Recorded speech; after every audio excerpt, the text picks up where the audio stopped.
Union Minister Amit Shah is speaking live, perhaps at the Motera Stadium. Take a look. These are live feeds coming in at the moment. Gujarat राज्य के आदरणीय राज्यपाल महोदय आचार्य देवव्रत जी, भारत सरकार के खेलकूद मंत्री मेरे साथी श्रीमान किरण रिजिजू जी,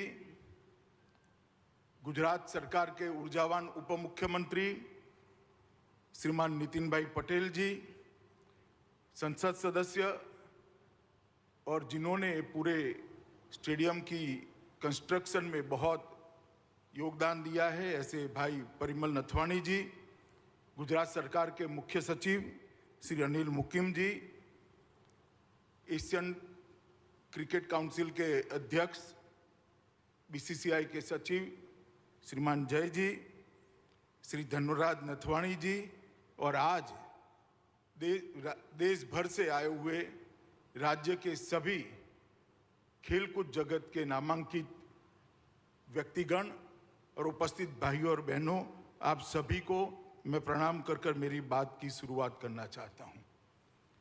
मित्रों, आज भारत के खेल जगत के इतिहास का स्वर्णिम दिन है। आज के दिन भारत के राष्ट्रपति महोदय के कर कमलों से भारत के लौह पुरुष, भारत रत्न और गुजरात के सुपुत्र सरदार वल्लभ भाई पटेल के नाम के साथ जोड़कर एक बड़े स्पोर्ट एन्क्लेव का भूमि पूजन करने की शुरुआत आज राष्ट्रपति महोदय के हाथ से हुई। इस स्पोर्ट्स कॉम्प्लेक्स जो बनेगा, जिसका ये विशाल स्टेडियम भी एक हिस्सा होगा, इस स्पोर्ट्स कॉम्प्लेक्स में विश्व स्तरीय सभी खेलों की व्यवस्था यहां पर होगी और देश और दुनिया के सभी खेलों के सभी खिलाड़ियों को ट्रेनिंग की भी व्यवस्था पर यहां पर होगी, उनके कोचिज को रहने की भी व्यवस्था होगी और एक साथ 3000 बच्चे यहां पर अलग अलग खेलों का ट्रेनिंग ले सके, इस प्रकार की व्यवस्था का आज निर्माण और उसकी शुरुआत, इसका भूमि पूजन महामहिम राष्ट्रपति महोदय के हाथ से हो रहा है। इसका मुझे बहुत बहुत आनंद और गौरव दोनों है, क्योंकि मैं यहाँ से सांसद भी हूँ। राष्ट्रपति महोदय, आज आप मेरी कॉन्स्टिट्यूएंसी में पधारे हैं, इसलिए सांसद के नाते भी मैं आपका विशेष स्वागत करना चाहता हूँ। मित्रों, कोविंद जी जिस दिन भारत के राष्ट्रपति बने, इस दिन भारत के करोड़ों सामान्य जनों के मन में एक श्रद्धा जागृत हो गई कि हमारा लोकतंत्र नीचे तक परकोलेट हो चुका है। एक सामान्य घर से जन्मा हुआ, संघर्ष करा हुआ व्यक्ति, एक देहात के अंदर पला बड़ा व्यक्ति अपनी शिक्षा के दम पर, अपने कर्तृत्व के दम पर, अपनी निष्ठा के दम पर और अपनी मेहनत के दम पर भारत के सर्वोच्च स्थान पर विराजमान हो सकता है। यही हमारे लोकतंत्र का गौरव है। जब मैं पार्टी में था, कोविंद जी भी पार्टी का काम करते थे, हमने साथ में बहुत काम किया है। इतनी सरलता, इतनी लगन, इतनी मेहनत शायद ही किसी व्यक्ति में एक साथ मिलती है। और अपने आप को आगे न करते हुए चुपचाप अपने दिया हुआ काम करना और गौरव के साथ करना और काम को भी गौरव देना, ये किसी दक्ष व्यक्ति में ही इतने सारे गुण समाहित होते हैं। राष्ट्रपति बनने के बाद राष्ट्रपति भवन को उन्होंने आम जन के लिए खुला कर दिया और राष्ट्रपति भवन के अंदर कई ऐसी एक्टिविटियां की, कई ऐसी गतिविधियां की, जिसके माध्यम से राष्ट्रपति भवन लोगों को आज अपना लगने लगा है। और मैं मानता हूं इससे हमारे लोकतंत्र का गौरव बढ़ा है। और राष्ट्रपति महोदय, आज आप यहां पर उपस्थित हुए हैं, इसलिए मैं फिर से एक बार बड़े मन से, दिल की गहराइयों से आपको धन्यवाद कर मेरी बात की शुरुआत करना चाहता हूं। मित्रों, ये टोटल स्पोर्ट्स कॉम्प्लेक्स जो बनेगा, सरदार पटेल स्पोर्ट्स संकुल, वो 233 एकड़ भूमि में बनेगा। ये देश का सबसे बड़ा स्पोर्ट्स कॉम्प्लेक्स बनेगा। इसके साथ नारायणपुरा में एक 18 एकड़ का एक नया स्पोर्ट्स कॉम्प्लेक्स बनेगा। तो ये sports enclave, Sardar Patel sports enclave, Narendra Modi stadium और नारायणपुरा में स्पोर्ट्स कॉम्प्लेक्स, ये तीनों मिलाकर किसी भी अंतर्राष्ट्रीय स्पर्धा में खेलने वाले सभी खेलों को अंतर्राष्ट्रीय स्तर पर खेलने की पूरी व्यवस्था एक ही शहर में एक ही जगह पे हो जाएगी। ये मुझे लगता है अहमदाबाद के लिए गौरव की बात है। मैं आज बताना चाहता हूं अहमदाबाद और देश के लोगों को कि तीनों चीजें मिलाकर सरदार पटेल स्पोर्ट्स एन्क्लेव, जिसका हिस्सा नरेंद्र मोदी स्टेडियम और नारायणपुरा में बनने वाला एक स्पोर्ट्स कॉम्प्लेक्स, ये तीनों चीजों को अगर मिलाते हैं तो 233 एकड़ भूमि पर कोई भी अंतर्राष्ट्रीय खेल स्पर्धा करनी है, चाहे कॉमनवेल्थ गेम करने हो, चाहे एशियाड करना हो, चाहे ओलंपिक करना हो, अहमदाबाद 6 महीने के अंदर तैयार होकर खड़ा हो जाए। इस प्रकार का स्पोर्ट्स इंफ्रास्ट्रक्चर आज यहां पर बनने की शुरुआत हुई। और इस स्पोर्ट्स इंफ्रास्ट्रक्चर के बनने के साथ ही अहमदाबाद भारत में स्पोर्ट्स सिटी के नाम से जाना जाएगा, जो हमारे प्रधानमंत्री नरेंद्र मोदी जी गुजरात के मुख्यमंत्री थे तब देखा हुआ उनका सपना था। मित्रों, आज मैं जब यहां पर इस कार्यक्रम में बोल रहा हूं तब मुझे मोदी जी का ये सभी जो सुविधाएं खड़ी हो रही है, इसके लिए उनकी जो दूरदर्शिता थी, उनका जो विजन था, उसका जिक्र अगर मैं नहीं करूंगा तो मेरी बात अधूरी। मोदी जी जब गुजरात के मुख्यमंत्री बने, कई बार उन्होंने मंत्रिमंडल में कहा कि गुजरातियों को 2 चीजों में आगे बढ़ना चाहिए, सब चीज में हम आगे, 2 चीजों को नहीं छोड़नी चाहिए, एक स्पोर्ट्स और दूसरा सेना में भर्ती। सेना में भर्ती का कोटा भी हमारा खाली रह जाता था और स्पोर्ट्स की दुनिया में भी गुजराती कहीं दूर दूर तक दूरबीन लेकर भी ढूंढो दिखाई नहीं पड़ते थे। वहीं से नरेंद्र भाई ने गुजरात में दोनों की चीजों की शुरुआत की और आज मुझे कहते हुए गर्व है कि जो हमारा गुजरात का कोटा है सेना की भर्ती का, वो आज खाली नहीं जाता है। गुजराती युवा आज सेना में भर्ती होना शुरू हो गया है। और जहां तक खेल कूद का सवाल है, जहां तक स्पोर्ट्स का सवाल है, खेलो गुजरात की शुरुआत करी, बड़ी बड़ी स्पोर्ट्स सुविधाओं के अंदर उन्होंने अपना योगदान दिया, उसको विजुअलाइज किया, उसको जमीन पर उतारा, उसको मूर्त रूप दिया। गुजरात क्रिकेट एसोसिएशन के अत्यंत व्यस्त होने के बावजूद मैं ही आग्रह करने गया था, हम सबके आग्रह का सम्मान करते हुए वो उसके अध्यक्ष बने और एक विजन से क्रिकेट का पैसा सिर्फ क्रिकेट में न रहे, सारे खेल कूद को, सारे स्पोर्ट जगत को नर्सिंग करने का काम करें, इस विजन के साथ इन्होंने इसकी दूरदर्शिता के साथ उसी वक्त प्लानिंग की थी। और मित्रों, जब स्टेडियम बनाने की बात आई तब उन्होंने हम सब के सामने कहा था, छोटा मत सोचिए, गुजरात में जो भी होगा विश्व का सबसे बड़ा होगा और विश्व में सबसे बड़ा होकर रहेगा। और जब ये स्टेडियम बना और जब कैपेसिटी तराश की गई, 1,32,000 दर्शक साथ में बैठकर क्रिकेट की मैच का लुत्फ उठा पाए, इस प्रकार का स्टेडियम श्री नरेंद्र मोदी के नाम से आज राष्ट्रपति महोदय ने अपने कर कमलों से उद्घाटित किया है, जो न केवल दुनिया का सबसे बड़ा क्रिकेट स्टेडियम है, दुनिया का सबसे बड़ा स्पोर्ट्स स्टेडियम है, जिसका नाम आज हमने हमारे देश के प्रधानमंत्री नरेंद्र मोदी जी के नाम से रखा है। ये जो सुविधाएं जो होने जा रही है, इसके पहले मैं थोड़ा क्रिकेट स्टेडियम के बारे में भी आपको बताना चाहता हूं मित्रों। 32 ओलंपिक साइज के फुटबॉल जितना ये मैदान है, 2,48,714 वर्ग मीटर का इसका क्षेत्रफल है, 1,14,126 घन मीटर कंक्रीट और 13,306 मैट्रिक टन लोहा इसके सुदृढ़ीकरण के लिए उपयोग में किया गया है। मित्रों, इसको सभी दृष्टि से संपूर्ण स्टेडियम बनाने का जीसीए की टीम ने प्रयास किया है और मैं आज उनको कहना भी चाहता हूं कि आपका प्रयास सफल प्रयास है। विश्व में किसी भी क्रिकेट स्टेडियम में एक साथ 11 पिच नहीं है, एक साथ 4 ड्राइंग रूम नहीं है, एक साथ चारों ड्राइंग रूम के सटू हुए चारों जिम्नेशियम नहीं है। एक दिन में 2 मैच भी करने हैं तो स्टेडियम कर सकता है। और इसके साथ पूरी अत्याधुनिक सबसॉइल जल निकासी प्रणाली भी बनाई है। बारिश आती है तो कितनी भी बारिश हो, आधे घंटे में मैच डिस्टर्ब करे बगैर आगे का खेल बारिश रुकते ही हम शुरू कर सकते हैं। इस प्रकार का करा है।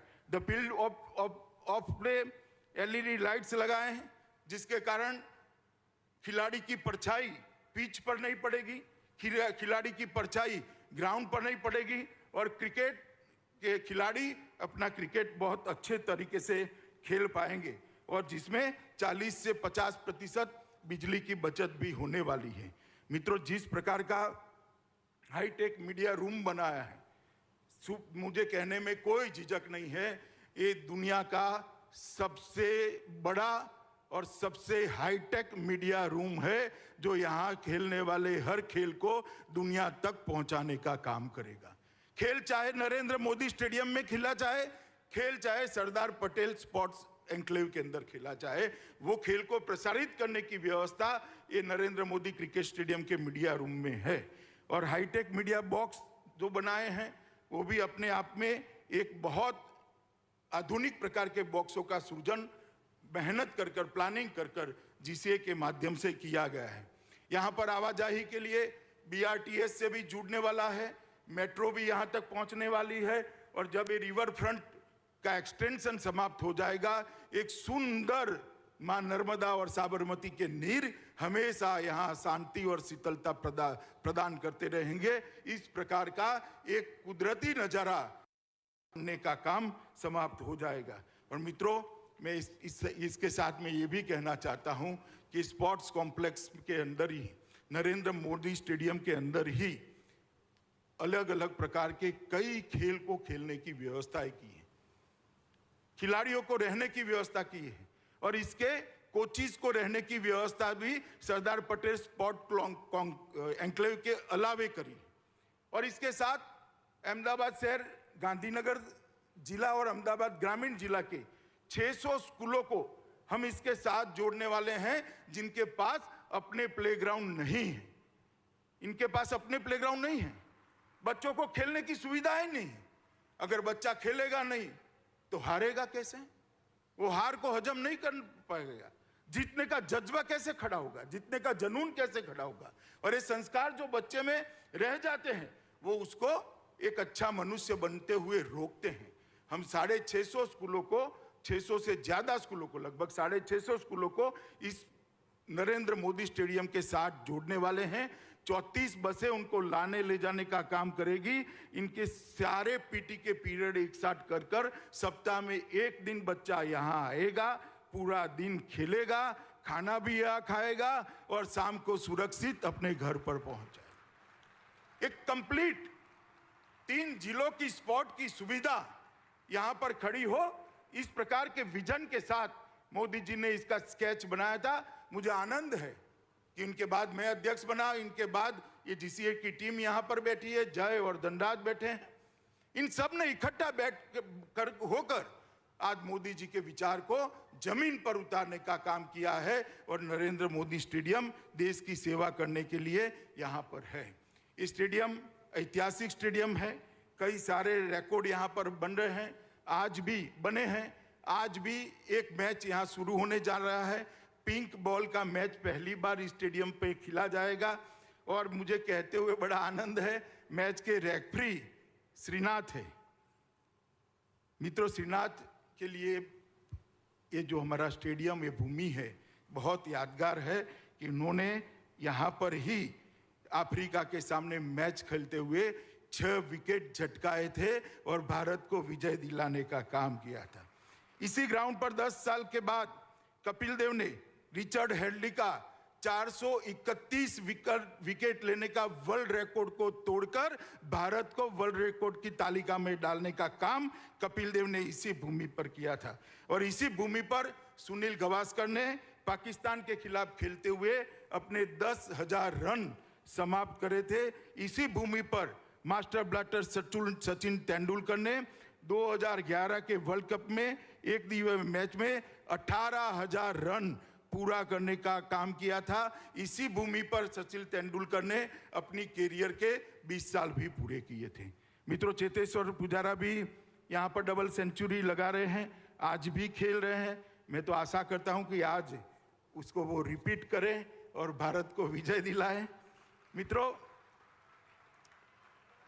मैंने आप सभी को नरेंद्र मोदी स्टेडियम की बात करी, मगर नरेंद्र मोदी स्टेडियम स्वयं जिसका एक अंग है, ऐसा सरदार वल्लभ भाई पटेल स्पोर्ट एन्क्लेव का भी आज महामहिम ने भूमि पूजन किया है।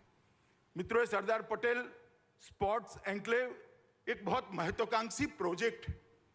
आज हमारे देश को जरूरत है कि अंतर्राष्ट्रीय स्पर्धाओं के अंदर हमारे बच्चे दिखाई पड़े। जब अंतर्राष्ट्रीय खेल स्पर्धाओं की तालिका बने, हमारे बच्चों के नाम पर कई सारे मेडल्स हो, मगर वो वैसे ही नहीं होता है। उनको खेलने के लिए इंफ्रास्ट्रक्चर बनाना पड़ेगा, इंटरनेशनल स्तर की कोचिंग की व्यवस्था करनी पड़ेगी, इंटरनेशनल कोच उपलब्ध कराने पड़ेंगे। और यही अगर सब एक जगह पे हो जाता है तो सोने में सुहागा होता है। नरेंद्र मोदी जी ने हमारे अहमदाबाद को, मेरी कॉन्स्टिट्यूएंसी को एक बहुत बड़ी गिफ्ट दी है, सरदार वल्लभ भाई पटेल स्पोर्ट एन्क्लेव को बनाकर।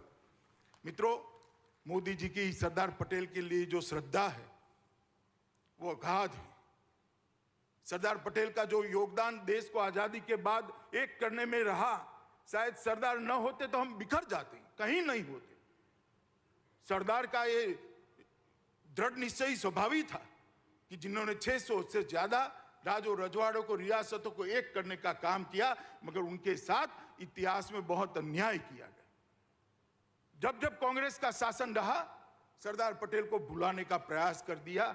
उस नरेंद्र मोदी जी ने ऐसी व्यवस्था की, कोई कितनी वर्षों शासन करे, सरदार को कभी भुला न पाए, युगों युगों तक सरदार का नाम अमर हो जाए। उन्होंने केवड़िया में दुनिया का सबसे बड़ा स्टैच्यू गुजरात के सुपुत्र और देश के लौह पुरुष सरदार पटेल के नाम पर बनाकर आज ताजमहल से ज्यादा लोग सरदार पटेल के वो स्टैच्यू को देखने आते हैं, स्टैच्यू ऑफ यूनिटी को देखने आते हैं। ये जवाब है उन लोगों को जो अपने परिवार के साथ सिमटे हैं। और आज मोदी जी के ही गाइडेंस से, मोदी जी की ही प्रेरणा से यहाँ सरदार पटेल स्पोर्ट्स एन्क्लेव बन रहा है, जो आने वाले कई सालों तक देश भर के बच्चों को दुनिया के खेल स्पर्धाओं में आगे आने के लिए एक बहुत अच्छा प्लेटफॉर्म देने का काम करेगा। मित्रों, स्पोर्ट्स कॉम्प्लेक्स जिसका एक हिस्सा नरेंद्र मोदी स्टेडियम है और नारायणपुरा का स्पोर्ट्स स्टेडियम भी रहेगा और गांधीनगर का क्रिकेट स्टेडियम भी रहेगा। ये सब मिलाकर कोई खेल ऐसा नहीं होगा जो ओलंपिक के अंदर खेला जाता होगा और इसको खेलने की सुविधा नहीं होगी। ओलंपिक के अंदर खेलने जाने वाले सारे खेल एक ही जगह पे खेलने की व्यवस्था आज नरेंद्र मोदी जी की प्रेरणा से, राष्ट्रपति महोदय के कर कमलों से इसका भूमि पूजन होने जा रहा है। और मित्रों, इसके साथ 3000 खिलाड़ियों को रहने की अलग से व्यवस्था है। 3000 बच्चे यहाँ रहकर अपने आप को, अपने कोच के मार्गदर्शन में अपने आप को आगे बढ़ा सकते हैं। 250 से ज्यादा अंतर्राष्ट्रीय स्तर के कोचेस की रहने की व्यवस्था है। ढेर सारे बच्चे यहाँ पर बैठे हैं। मैं इनको कहना चाहता हूं कि आपको जो स्ट्रगल करनी पड़ी है वो स्ट्रगल अगली पीढ़ी को न करनी पड़े, इसलिए पूरी सुविधा देश के प्रधानमंत्री जी आज बना रहे हैं। मित्रों, ये एन्क्लेव सभी अंतर्राष्ट्रीय मानकों और उच्चतम खेल के सिद्धांतों के अनुसार तैयार किया गया है और किसी भी एक शहर में इस प्रकार की व्यवस्था भारत में नहीं है। इसीलिए मैंने कहा कि मोदी जी ने हेरिटेज सिटी तो बनाया था अहमदाबाद को, आज अहमदाबाद भारत का स्पोर्ट सिटी भी बनने के लिए तैयार खड़ा है और अहमदाबाद भारत का स्पोर्ट सिटी माना जाएगा। खेल के कई कुंभ ये भूमि जो अभी दिखाई पड़ रही है साबरमती की, वहां पर आने वाले दिनों में होगा।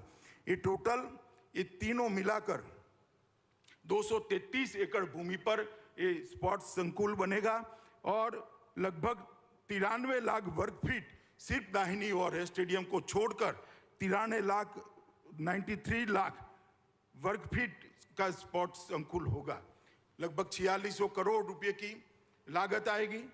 3200 करोड़ रुपए का सरकारी निवेश होगा। 1400 करोड़ रुपया public partners public PPP model पर इसको ले जाएंगे। और गुजरात सरकार ने, नितिन जी यहाँ बैठे हैं, मैं उनका और विजय भाई का धन्यवाद करना चाहता हूँ कि बहुत बड़ी भूमि भी यहाँ पर देने का काम गुजरात सरकार ने किया है। मित्रों, ट्रैक एंड फील्ड तथा फुटबॉल के लिए 50,000 लोगों की बैठने की क्षमता वाला एक एथलेटिक स्टेडियम यहाँ बनेगा। एकाधिक दर्शक खेल के लिए 12,000 लोगों की सुविधा वाला इंडोर स्टेडियम बनेगा। एक और इंडोर स्टेडियम बनेगा जिसके अंदर 15,000 लोग बैठ पाएंगे और 15,000 लोगों की बैठने की क्षमता वाला एक हॉकी स्टेडियम भी बनेगा। जैसे आज यहाँ नरेंद्र मोदी क्रिकेट स्टेडियम का नामकरण हुआ है, महामहिम के नाम से ही हॉकी के जादूगर ध्यानचंद जी के नाम से वो हॉकी स्टेडियम का भी भूमि पूजन आज ही महामहिम के हाथों से पूरा हुआ है। ये सारे तीनों सुविधाएं होकर कुल मिलाकर 20 स्टेडियम बनेंगे स्पोर्ट्स के बढ़ावा देने के लिए, स्पोर्ट की सुविधा को आगे बढ़ाने के लिए और दूरदर्शिता के साथ खिलाड़ियों को खेलने की व्यवस्था करने के लिए। और जो खिलाड़ियों ने देश को अंतर्राष्ट्रीय स्तर पर नामना दिलाई है, वो सभी के नाम पर ये हर एक स्टेडियम का नामकरण किया जाए, इससे कि खेल को बढ़ावा देने वालों को भी प्रेरणा मिलेगी, खेल के कोचिज को भी प्रेरणा मिलेगी और खेलने वालों को भी प्रेरणा मिलेगी। एक तरफ से ये बहुत कंप्लीट स्पोर्ट्स संकुल बनने जा रहा है। यहाँ पर लगभग 3,000 अपार्टमेंट्स बनेंगे जिसमें 12,500 बच्चे रह पाएंगे। 3,000 अपार्टमेंट और 12,500 बच्चे एक साथ यहाँ पर कोचिंग कर पाए, इस प्रकार की व्यवस्था की है। तो कोच बनेंगे, लगभग 12,000 कार और 35,000 टू व्हीलर्स के पार्किंग की व्यवस्था भी यहाँ पर होनी है और मेट्रो भी आगे बढ़ेगी तब यहाँ तक पहुँच जाएगी। एक प्रकार से एक शहर के अंदर शहर को जोड़ने का, स्पोर्ट्स कॉम्प्लेक्स के जोड़ने का, सरदार पटेल स्पोर्ट एन्क्लेव से जोड़ने का एक बहुत अच्छा इंफ्रास्ट्रक्चर भी आगे बढ़ने जा रहा है। नारायणपुरा के अंदर लगभग 17 एकड़ से बड़ी जमीन के अंदर 77,000 चौरस मीटर के एरिया में 458 करोड़ के रुपए की लागत से एक दूसरा स्पोर्ट्स कॉम्प्लेक्स भी बनने जा रहा है जिसका भी नामकरण होना बाकी है। मेरे लिए आनंद की बात है, रिज्जू जी यहाँ बैठे हैं, अभी बजट के बाद इन्होंने इसको अप्रूव किया है। और मेरे लिए आनंद की बात है, गांधीनगर स्टेडियम भी मेरी कॉन्स्टिट्यूएंसी में है, नरेंद्र मोदी स्टेडियम भी मेरी कॉन्स्टिट्यूएंसी में है, सरदार पटेल एन्क्लेव भी मेरी कॉन्स्टिट्यूएंसी में है और ये नारायणपुरा का स्पोर्ट्स कॉम्प्लेक्स भी मेरी कॉन्स्टिट्यूएंसी में होने वाला है। तो पूरा खेल का इंफ्रास्ट्रक्चर गांधीनगर लोकसभा क्षेत्र में होने वाला है, इसका मुझे बहुत आनंद है। एथलेटिक स्टेडियम बिल्डिंग वहाँ पर एक बनने वाला है जिसके अंदर अलग अलग प्रकार के 33 खेलों को खेला जाएगा। मल्टी स्पोर्ट्स स्टेडियम भी वहाँ पर बनने वाला है। टेनिस स्टेडियम बहुत बड़ा इंटरनेशनल स्टैंडर्ड का बनने वाला है। एक्वेटिक स्टेडियम बिल्डिंग भी वहाँ पर एक बनने वाला है। स्विमिंग पूल की भी सारी व्यवस्थाएं वहाँ पर बनने वाली है और कुल मिलाकर वहाँ पर भी 6,000 वाहनों के पार्किंग की व्यवस्था भी करी है। ये सारी सुविधाओं को विजुलाइज कर संकलित किया गया है जिससे रिपीटेशन भी न हो, अंतर्राष्ट्रीय स्तर की भी बने। और जब कोई अंतर्राष्ट्रीय स्पर्धा के लिए अहमदाबाद शहर को और भारत को बिडिंग करना है तब वो 50 किलोमीटर के दायरे में जो अंतर्राष्ट्रीय स्तर का मानांक माना गया है, ये सारी सुविधाएं 50 किलोमीटर के दायरे में भी होगी। इसकी ट्रांसपोर्टेशन की भी व्यवस्था होगी। एक संपूर्ण दूरदर्शिता के साथ अहमदाबाद के अंदर इतने बड़े स्पोर्ट सुविधाओं का आज भूमि पूजन, लोकार्पण सब होने जा रहा है। मित्रों, मैं आज इतना जरूर कहना चाहता हूं, मैं मोदी जी के साथ 2003 से काम कर रहा हूं, वैसे तो 2080 से काम कर रहा हूं, मगर मोदी जी मुख्यमंत्री बने और मैं उनकी मंत्रिमंडल का सदस्य था। वो वहाँ पर प्रधानमंत्री बने, मैं पार्टी का राष्ट्रीय अध्यक्ष बना। आज दूसरी बार वो प्रधानमंत्री बने, मैं उनकी मंत्रिमंडल में उनका साथी के नाते काम करता हूं। मित्रों, उन्होंने हमेशा कहा है कि जब तक खेल में युवा आगे नहीं बढ़ सकता है, देश के लिए युवा कुछ नहीं कर सकता है। और इसलिए इन्होंने खेलो इंडिया की शुरुआत की, फिट इंडिया मूवमेंट को हाथ में लिया और खेलो इंडिया की शुरुआत को 2018 में जो हुई, इतनी अच्छी सफलता मिली है जिसके कारण अब आप कोई भी स्पर्धा हो, कॉमनवेल्थ की हो, एशियाड की हो, ओलंपिक की हो, तालिका के अंदर भारतीयों के नाम दिखाई पड़ रहे हैं। एक पारदर्शी चयन की प्रक्रिया बनाई, इनके कोचिंग की व्यवस्था करी, इनको उचित कैलोरी में, उचित मात्रा में आहार मिल पाए, इसके लिए दुनिया भर के एक्सपर्ट को भारत सरकार ने रखा और एक बजट के अंदर मस्त मोटी बढ़ोतरी कर स्पोर्ट की सुविधाओं को बढ़ाने का काम करा और तहसील तक स्पोर्ट्स को नीचे तक, तहसील तक परकोलेट करने के लिए उन्होंने बहुत पेन लेके आगे बढ़े हैं।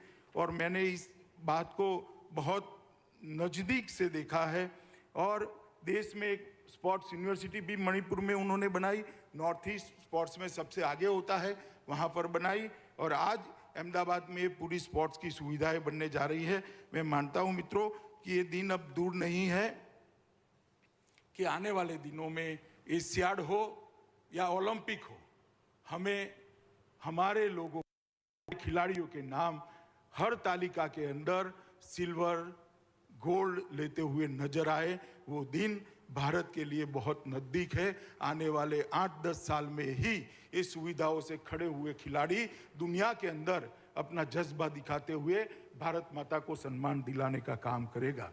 मित्रों, मैं आज यहाँ से देश भर के युवाओं को अपील करने भी आया कि मोदी जी जब से प्रधानमंत्री बने तब से उन्होंने देश का सम्मान दुनिया में बढ़ाया है और अब उन्होंने आत्मनिर्भर भारत का नारा दिया है।